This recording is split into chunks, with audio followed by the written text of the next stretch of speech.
Welcome back to middle education. जैसे कि आप सबको पता है कि मिडिल एजुकेशन आपके बेहतरीन तैयारी के लिए हिंदी का अभ्यास प्रश्न पत्र 2 सेटों में प्रोवाइड कराया था। एंड अब बारी है कक्षा 10वीं के गणित विषय का। ये आपके अर्धवार्षिक परीक्षा वर्ष 2024-25 के लिए बहुत ज्यादा इंपॉर्टेंट है। यह आपका सेट नंबर सेकंड है। स्टूडेंट्स, मैं आपको बता देता हूं, इसके पहले अभ्यास प्रश्न पत्र का set number first already middle education ने अपलोड कर दिया है, जिसको बहुत अच्छे से समझाया हूं और एक एक चीज का आंसर बताया हूं कि किस प्रकार से आपको गणित का प्रश्न पत्र सॉल्व करना है। एंड देख लीजिए, यहां पर आपको पूरा का पूरा आपके एग्जाम का पैटर्न देखने को मिलेगा कि किस किस पैटर्न में आपका एग्जाम देखने को मिलेगा। अगर मैं टोटल आपके पेपर की बात करूं तो 60 नंबर का आप सबका पेपर रहेगा और समय मात्र 2.5 घंटे दिए जाएंगे। तो चलिए इस अभ्यास प्रश्न को सॉल्व करते हैं और देखते हैं कौन कौन से क्वेश्चंस इसमें रखे गए हैं। लेकिन उसके पहले निर्देश को ध्यान दीजिएगा, सभी प्रश्न को हल करना अनिवार्य है। यह एक अभ्यास प्रश्न पत्र है, इसका आपके परीक्षा से कोई संबंध नहीं है, स्पष्ट रूप से निर्देश में उल्लेख किया गया है। आगे बढ़ते हैं बहुविकल्पीय प्रश्न, जो कि 1 से लेकर के 5 तक देखने को मिलेगा।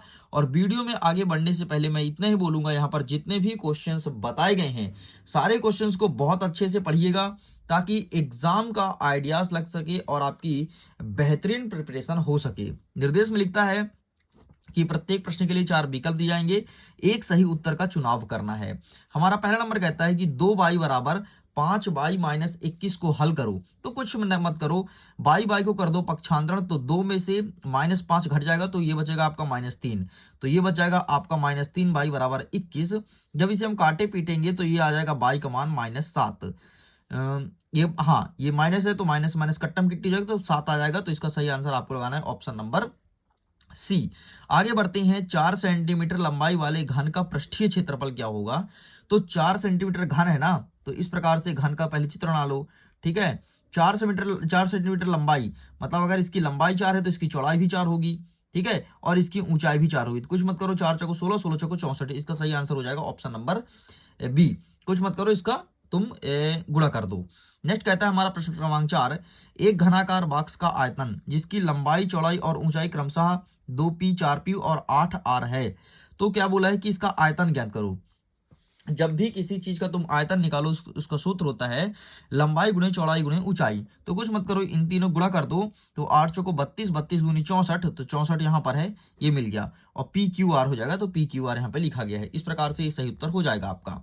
ठीक है, आगे बढ़ते हैं, प्रश्न क्रमांक 4 कह रहा है कि निम्न में से कौन सा विचरण अनुक्रमानुपाती नहीं है। विचरण अनुक्रमानुपाती नहीं है। यहाँ पर ऑप्शन देखो, चाल बढ़ाने पर समय बढ़ता है, मूल बढ़ाने पर साधारण ब्याज, वस्तु की संख्या बढ़ाने पर मूल्य, और त्रिज्या घटाने पर वृत्त का क्षेत्रफल। तो अनुक्रमानुपाती नहीं है, मतलब उल्टा नहीं है।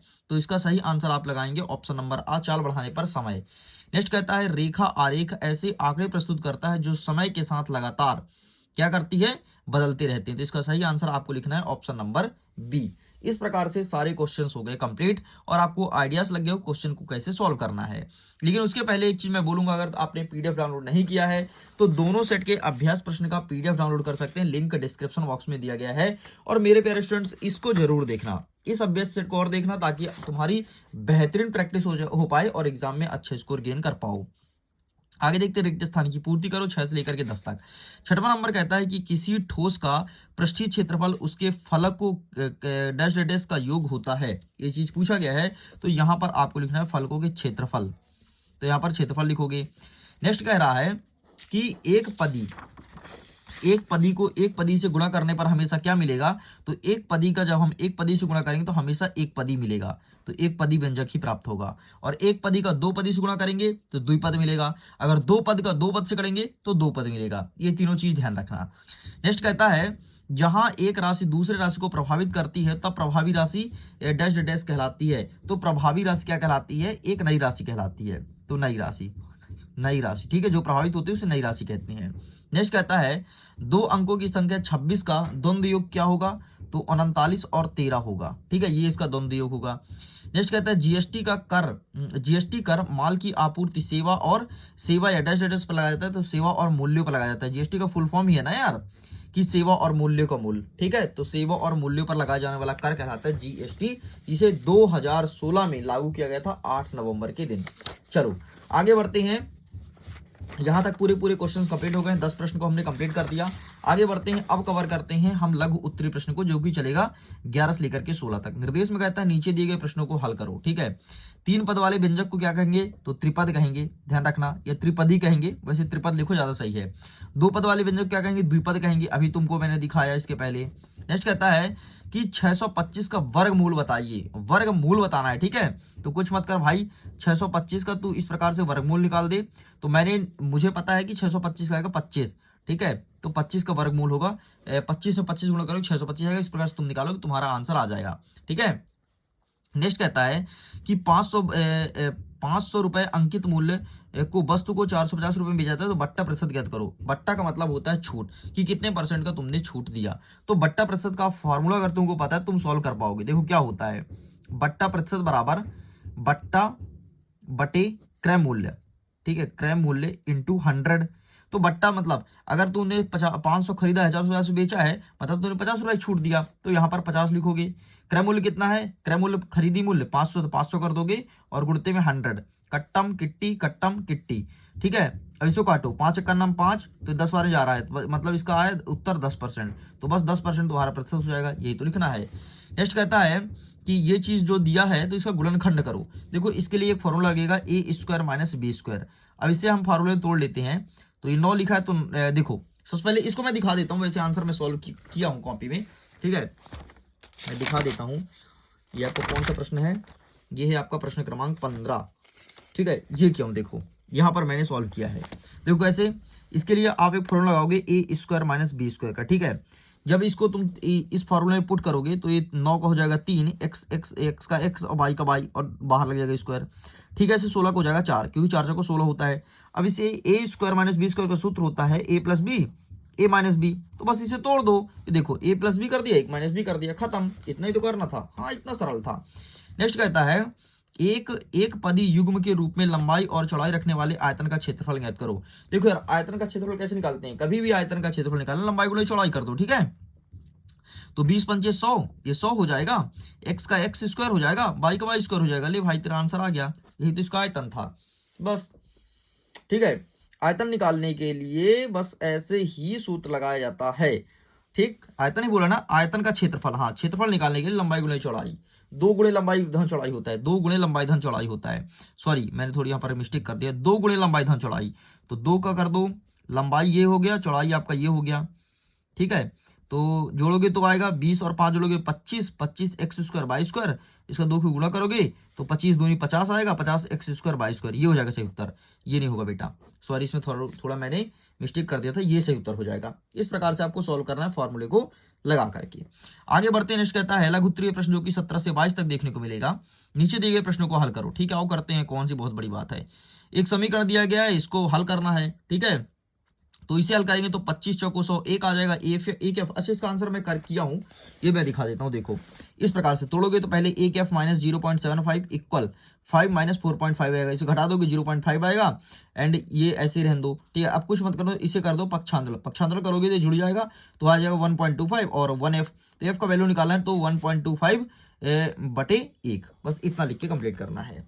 चल भाई आगे बढ़ते हैं। नेक्स्ट 18 नंबर कहता है कि एक इक्वेशन दिया है, इसे सॉल्व करो। ये भी बहुत सिंपल है, इसका भी आंसर मैं सॉल्व किया हूं, मैं दिखा देता हूं। ये रहा, ये देखो इस प्रकार से तुम्हें सॉल्व करना है, स्क्रीनशॉट ले लो। काफी लेंदी है, काफी बड़ा आंसर है, ठीक है, इसलिए आप इसका स्क्रीनशॉट ले लो। इस प्रकार से तुम्हारा आंसर आ जाएगा -29/10, ठीक, कंप्लीट होता है। नेक्स्ट कहता है कि सबसे छोटी संख्या ज्ञात करो जिसमें 704 से भाग देने पर एक पूर्ण वर्ग बन जाए।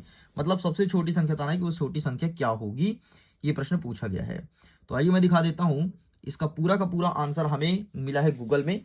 1 सेकंड वेट कीजिएगा, जरा मैं पीडीएफ को आपके सामने रखता हूं। ये देखो इस प्रकार से पहले ये तोड़ोगे, ठीक है, एंड 704 का भाग करने पर इतना आएगा, ठीक है, एंड इसे 11 से भाग दोगे 64 आएगा। तो ये देखो ये तुम्हारा आंसर बन गया कि एक पूर्ण घर बन जाएगा, ठीक है, खत्म। इस प्रकार से तुम्हें सॉल्व करना है। और देख लो 704 को 11 से भाग देने पर पूर्ण घन प्राप्त होगा। इस प्रकार से तुम्हें लिखना है। ठीक है, देख लो पूरा पूरा आंसर दिया गया है।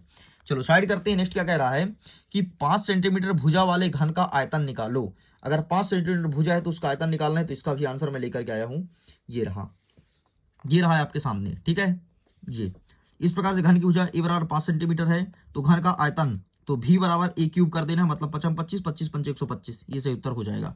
आगे भी लिया है क्या? ये देखो, इस प्रकार सॉल्व करना है, स्क्रीनशॉट ले लो। आगे बढ़ते हैं। नेक्स्ट क्या कहता है कि किसी संख्या को 2 गुना करने पर 100% की वृद्धि होती है। मान लो कोई संख्या है जैसे x है, इसको अगर मैं 2 गुना करता हूं तो 100% की वृद्धि होती है। ठीक है, और इसका आधा करने पर, जैसे इसका मैं आधा कर दूं मतलब x कर दूं, 50% की हानि होती है। तो संख्या ज्ञात कीजिए। तो आइए, इसका भी आंसर मुझे मिल गया है, ये है तुम्हारे सामने इसका आंसर। ठीक, तो इस प्रकार सॉल्व करना है, इसका स्क्रीनशॉट ले लो। एंड आगे बढ़ते हैं। ये रहा तुम्हारे सामने वो संख्या, 50% का हास करने पर इतना होता है। ठीक है, तो ये रहा इसके आगे का, एंड इसके आगे का भी क्या कोई है तो जी नहीं, बस इतना ही आपको सॉल्व करना था। तो ये हो गया पहला, इसे स्क्रीनशॉट ले लो। ठीक है, इसके बाद ये रहा दूसरा, आप इसका भी स्क्रीनशॉट ले लो। चलो साइड करते हैं। नेक्स्ट क्या कहता है कि 49x² - 36 का गुणनखंड कीजिए। सेम ऐसे ही करना है, अभी एक क्वेश्चन में सॉल्व करके बताया था ना, ये वाला 15 नंबर की तरह सेम ऐसे इसे भी करना है। 49 को हो जाएगा 7x का होल स्क्वायर माइनस 36, 36 का स्क्वायर। ठीक है, a² माइनस b² का सूत्र लगा लो। तो एक आ जाएगा आपका ये 7x धन 6 और एक 7x ऋण 6। लो भाई, उत्तर आ गया। इस प्रकार सॉल्व करना है। नेक्स्ट कहता है दीर्घ उत्तरीय प्रश्न 23 से लेकर के 26 तक नीचे दिए गए प्रश्नों को हल करना है। ठीक है, ये कहता है इसकी जांच कीजिए। तो इसका आंसर मैं दिखा दूंगा आपको। एंड अच्छा, पहले इसका आंसर देख लो, फिर आगे बढ़ते हैं। तो इसका आंसर ये रहा तुम्हारे सामने। ठीक, इसका स्क्रीनशॉट ले लो। पूरा मैंने जांच करके दिखाया है, ये रहा, बस इतना ही तो आपको सॉल्व करना था। चलो साइड करते हैं। नेक्स्ट कहता है कि किसी समांतर चतुर्भुज के 2 आसन्न कोण का अनुपात 2:3 है तो समांतर चतुर्भुज के सभी कोण का मान ज्ञात करो। तो ये रहा इसका आंसर। ठीक, ये देखो प्रश्न भी देख लो, और ये रहा तुम्हारे सामने इसका आंसर। ठीक, इस प्रकार से तुम्हें लिखना भाई, देख लो, लिखना ही पड़ेगा हिंदी में। आसन्न कोणों का अनुपात 2:3 है, इस प्रकार सॉल्व करेंगे। एंड हमें x की वैल्यू बोला है ना, तो ये तुम्हें आगे का रहा। ठीक है, ये एक कोण 1 और c का मान 72 आ जाएगा, और b और d का मान 108 आ जाएगा। इस प्रकार से तुम्हें सॉल्व करना भाई। ये पूरा मैंने आंसर रख दिया। चलो आगे बढ़ते हैं। नेक्स्ट क्या कहता है कि 5 सेंटीमीटर त्रिज्या वाले बेलन का आयतन ज्ञात करो। ठीक है, 5 सेंटीमीटर त्रिज्या वाले बेलन का आयतन ज्ञात करना है। समझो ये बेलन है, इसकी त्रिज्या है 5 सेंटीमीटर, तो इसका आयतन हमें ज्ञात करना है। तो इस प्रश्न का उत्तर आप स्वयं फाइंड कीजिएगा। प्रश्न क्रमांक 25 का ये आपके लिए एक होमवर्क है। नेक्स्ट कहता है एक चतुर्भुज दिया है PQRS, इसमें x का मान ज्ञात करो कि यहाँ पर क्या आएगा। ठीक है, ये चीज बोला गया है। तो आइए मैं दिखा देता हूँ, इस प्रकार सॉल्व करना है। देखो, इस प्रकार से हमें गूगल में मिला है। ठीक है, तो x और y का मान ज्ञात करना है, तो 3x और 2x यहाँ पर दिया गया है। ठीक है, तो इस प्रकार से ज्ञात करेंगे तो x का मान 36 आएगा। देख लो, ये कोण को पहले आर एस पी जोड़ दोगे, कोण RSP इसको जोड़ोगे, और SPQ को जोड़ दोगे। ठीक है, 180 आ जाएगा। ठीक, अब इन दोनों को जोड़ दो, 180 आ जाएगा। 5x बराबर काट पीट दोगे 36। इस प्रकार से सॉल्व करना, ध्यान रखना। इस प्रकार से स्टूडेंट्स प्रश्न क्रमांक 1 से लेकर के 26 तक संपूर्ण प्रश्न को मैंने कंप्लीट कर दिया। न केवल कंप्लीट किया बल्कि आसान भाषा में समझाया हूं। तो अगर आपने अभी तक सेट नंबर 1 को नहीं देखा है तो सेट नंबर 1 को देखो, फिर B को देखो। डेफिनेटली अपने एग्जाम में अच्छा स्कोर गेन करोगे। मैं वीडियो को एंड करता हूं एग्जाम के लिए। All the best. PDF को डाउनलोड कीजिए, टेलीग्राम पर जुड़िए, सबका लिंक डिस्क्रिप्शन बॉक्स में दिया गया है। Okay, bye bye.